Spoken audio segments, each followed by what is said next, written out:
It's the storm they'll be talking about for decades. Hello, I'm Andrea Roan.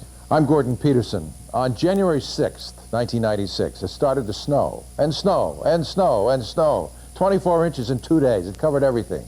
Our homes, our cars, and our streets disappeared. Adding insult to injury, within the same week, more snow, covering an already exhausted town with about 10 inches more. The area literally came to a standstill. The governments closed down, businesses closed, and getting around the streets was impossible. We were all left in awe of Mother Nature's beauty and overwhelming power. Let's take a look back at the blizzard of '96.